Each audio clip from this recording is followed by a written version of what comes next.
Hey guys, welcome to another Toranin video. Before I start this video, I want to say a big welcome and thank you to my newest subscribers. I think my head is spinning. We are 373 subscribers at the exact moment I am making this video. So if you have subscribed and I didn't catch you at 373, you're equally welcome.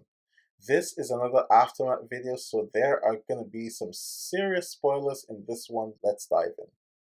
So a lot happened in Boruto Chapter 55, but one of the biggest, if not the biggest event was the death of Kurama. To be honest with you, I sort of was expecting it ever since Naruto went into barrier mode, but just because I was didn't mean it didn't hurt like a haymaker. Ever since then, there's been a lot of chatter about what happens to Naruto now.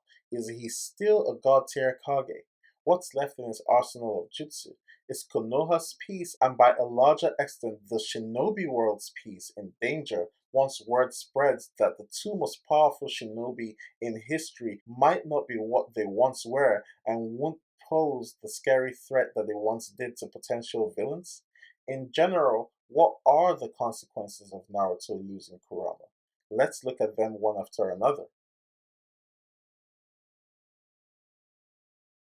Yes, I know this is pretty obvious, but let's look at the societal implications of that to Naruto. For those of you who are new to this anime verse and mainly watching Boruto, I have to tell you that being a Jinchuriki is not a walk in the park. Naruto, Gaara, and Bee are the most notable Jinchuriki we followed, and none of these guys had an easy life as they were constantly ridiculed, feared, or downright despised by their fellow shinobi and villagers alike. Of course, all three of them have grown to overcome this, becoming to varying degrees heroes of their shinobi villages and the entire shinobi world at large. You might say life turned out pretty well, but not so fast. As long as a shinobi is a Jinchuriki, you can be rest assured that somebody out there will be plotting on how to harness that power for themselves in order to achieve their own selfish goals. And while Naruto can handle himself just fine, you never can be 100% prepared for the attack measures a truly formidable adversary might deploy. With Kurama gone, that particular target is off his back. I decided to talk about this first because if there was any small measure of positivity from Kurama's death at all, this one was it for me. I think this is a good point to say that if you don't have a good understanding of Naruto's chakra modes in general, you should watch my video on that. The link will be in the description of this video. One small correction to that video that I'd like to make is the statement that we've never seen Six Path Sage mode by itself. We have, and I must have had a brain fart when I said that. We'll talk about that more later in this video. I won't be going into a lot of detail about the chakra modes though since I have done a video on it before, but I will list all of the transformations he effectively lost when Kurama died.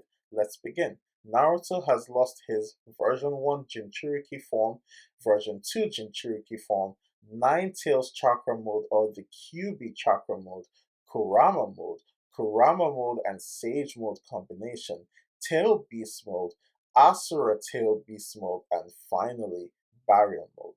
That is a lot of firepower lost in one day. I'm not sure even Naruto has begun to comprehend just how much power he's lost due to Kurama's departure. Remember, these modes weren't just for aesthetic purposes. All the powers Naruto had access to in these modes or transformations are gone. The few powers I think of right away are Sensing Evil Intent, the enhanced durability and ability to absorb damage, the dexterity and extra battle capabilities provided by the cloak's ability to form extra arms as needed for Naruto to battle multiple enemies or perform different jutsu simultaneously, the orange flash level speeds he could attain when in the Kyuubi cloak modes, his ability to share the Kyuubi cloak with comrades who could be protected by his durability, and this is just to name a few. If there's one thing I've said before and that I'll keep saying, it is this. Kurama is friggin' smart. His ability to read and analyze a battle situation makes you wonder if it was just his pure power that added to his lethality and his infamy before he got sealed into the humans that would eventually become his Jinchuriki. Kurama is well known as the Nine Tails or as the Demon Fox, but people often lose sight of one of the most important truths. He is a fox. So, yes, he is brilliant, cunning, sly, and all of the things you would associate with a regular fox. He's just ridiculously powerful to boot. What am I saying here? It isn't just power through the Jinchuriki transformations that Kurama gave Naruto, it was battle intelligence. Particularly after they became friends, Kurama was a priceless internal strategist for Naruto during the Fourth Great Ninja War, as well as a loyal comrade. Some of his most notable feats were teaming up with Kakashi to set up Obito for attacks from the Kamui dimension, quickly hatching a last-minute plan to save Naruto while being extracted by Madara. This literally saved the Shinobi Alliance since Naruto didn't die right there. Working with Naruto to infuse chakra during Naruto's final battle with Sasuke, as well as providing a backup for Sage Mode that was used to go into the final Asura Tail Beast Mode, correctly deducing that Baryon Mode, due to its stats boost and unique grittiness for chakra, would be their only way of defeating Ishiki Otsutsuki and willingly giving up his life so that Naruto and his comrades would live. That tactical edge is completely gone, and as Kurama said in his final speech to Naruto, he'll have to figure things out on his own from here. Of course, Naruto didn't lose everything when Kurama passed. He still has jutsu that is his, and that can still do some tremendous damage to his opponents. Remember, Naruto by himself has a tremendous reservoir of chakra that allows him to perform a number of jutsu, including kinjutsu such as the Taju Kage Bunshin no Jutsu, which became his signature move. He can still use almost all forms of the basic Rasengan and various nature-added Rasen Shurikens, with a possible exception being Boruto's Vanishing Rasengan, since he wasn't involved in Boruto's training to create. He is still an expert in taijutsu, and all of his above mentioned abilities are enhanced tremendously when he goes into Sage Mode, which is another ability he still has. Now let's talk about the abilities Naruto might have. For me, this is huge because him having these or not may determine whether or not Naruto is still considered a god tier shinobi. I know during my spoiler reaction I said he is no longer god tier, but that was a raw reaction. A few days later, with more time to think about it, I now believe it is probably too early to make that call due to the powers he may still have. I'm talking about the abilities that come with Six Path Sage Mode Chakra. Before I get into Six Path Sage Mode Chakra, I will quickly re-explain the difference between Six Path Sage Mode Chakra and Six Path Senjutsu Chakra, as it is so crucial that we all get it in order to properly assess Naruto's battle capabilities going forward. Let's start with Six Path Senjutsu Chakra Mode. There are three known ways of attaining this form. Become the Jinchuriki of the Jubi, like Obito did. Absorb the God Tree, which is created from the Jubi as a seed, like Madara did. Have the chakra of all nine-tailed beasts within you, which sums up to the Jubi's chakra, like Naruto did. The one defining trait of Six Path Senjutsu mode is this pattern on the back of the user along with the truth-seeking orbs. This is literally in canon verified by Madara, as the panel where he talks about this references the exact pattern on Naruto's back.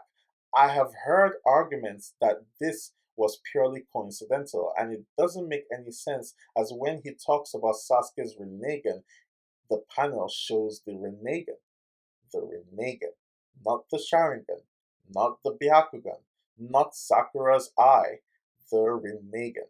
So why would they be showing something else and entirely random when they are talking about Naruto's equivalent power? Moving along, this is the Six Path Sage Mode chakra indicator. As I said earlier, I must have had a brain freeze for believing this entire time that we haven't seen Naruto in his Six Paths Sage Mode chakra alone, because we did for a little bit during the Fourth Great Ninja War. The main trait of the six-path Sage Mode chakra is the lack of the distinct senjutsu pigmentation around his eyes. Additionally, there is no other known way to attain six-path Sage Mode chakra other than from Hagoromo himself. Now that we know the difference, which one did Naruto lose with Kurama? In reality, neither. Judging from his sage eyes in Boruto, I believe he still has a six-path Sage Mode chakra. As for his six-path Senjutsu chakra, it appears Naruto hasn't had it for a while, as we haven't seen the defining pattern on the back or the truth-seeking balls since we transitioned to the Boruto series. While he's shown he still has access to some Biju chakra, since he has used Lava Style in a battle with Delta and still serves as a meeting ground for them, I think he can only access their chakra individually and not together. If Delta wasn't a big enough threat for him to use six-path Senjutsu, then Ishiki certainly was, and the fact that he didn't use it then tells me that he doesn't have it. Finally, Naruto has displayed proficiency at new jutsu he most likely picked up on his path to Hokage after the Fourth Great Ninja War. During a sparring session with Boruto, he displayed his ability to use Earth Style and to absorb chakra with a modified Hashirama-based prosthetic arm. It is possible that he might have more ninjutsu in his arsenal. Ninjutsu we haven't seen him use because he didn't have to. What is certain is that Naruto will have to adjust his combat style to his new reality. He has to become more evasive as a shinobi in battle. While his Uzumaki nature gives him huge chakra reserves and increased durability in battle, he loses the healing factor of Kurama's chakra. He cannot afford to take some of the hits he has been taking in the past. I also think this might be a good time to pick up on a jutsu that makes up for the loss of speed due to losing the Kurama cloak. We know Naruto inherited the fourth Hokage's specialized kunai. It might be time to inherit the Hirashin itself. With all of this said, is Naruto still on God tier mode? It is possible. If it is confirmed that he still has six path Sage Mode chakra, as I suspect he does, that could be enough to put him in that class, as it could be the reason for his ability to use derived jutsu, such as the magnet release Rasen Shuriken, the lava release Rasen Shuriken he used against Delta, and the six paths Ultra Big Ball Rasen Shuriken. However, he definitely won't have the all-powerful aura around him that he once did, and that may give the shinobi from other villages, including the other Kage, a few ideas. Despite the new generally lasting peace between the five great shinobi nations, we have to understand that these are still shinobi. It is in their nature to seek the slightest advantage even if they do not use it immediately. I remember how shocked Onoki, the former Tsuchikage, was when he realized and the Cloud Shinobi had a chakra cannon that had enough power to blow up the moon in their arsenal. The point is, even in peaceful times, Shinobi will be Shinobi.